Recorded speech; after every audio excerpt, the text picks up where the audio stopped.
Hello बच्चों, हिंदी कक्षा में आपका स्वागत है। आज हम एकांकी कलिंग विजय का सारांश करेंगे। इस एकांकी के लेखक हैं जगदीश चंद्र माथुर। तो इस एकांकी के पात्रों के परिचय जान लेते हैं। अशोक मगध के सम्राट हैं। रेखा महामाते राधा गुप्त की पुत्री एवं अशोक की प्रेयसी है। नंदिनी रेखा की दासी है। गायिका कलिंग की राजकुमारी है। स्थान कलिंग की राजधानी में एक भवन और समय 261 ईसा पूर्व कलिंग विजय के दूसरे दिन की संध्या का समय है। पाठ प्रवेश।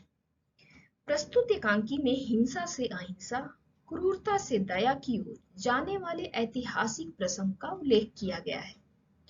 भारतीय वीरांगना द्वारा हिंसा के मार्ग पर चलकर विजय के लिए लालायित अशोक के हृदय को अहिंसा, प्रेम, दया और सेवा भाव की ओर ले जाने का सुंदर वर्णन किया गया है।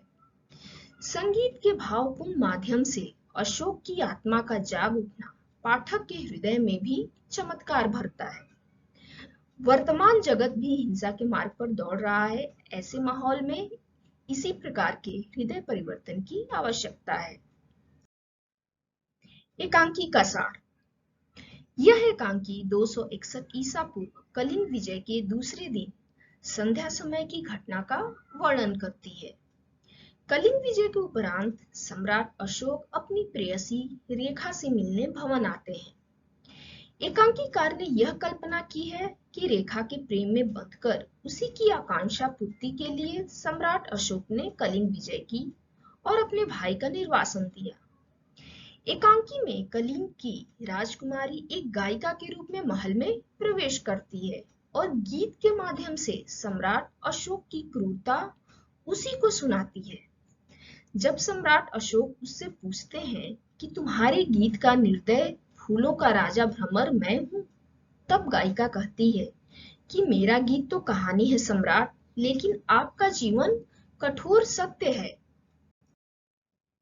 वह सम्राट अशोक से कहती है कि वह किस प्रकार लाखों निर्दोष मनुष्यों का रक्त बहाकर भारतवर्ष का सम्राट बना है।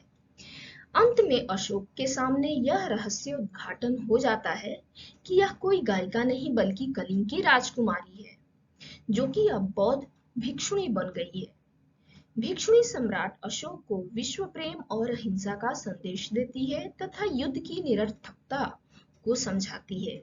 इस प्रकार सम्राट अशोक का हृदय परिवर्तन होता है और वह भिक्षुणी द्वारा बताए रास्ते पर चलने का निर्णय लेते हैं। यहाँ पर एकांकी समाप्त हो जाती है।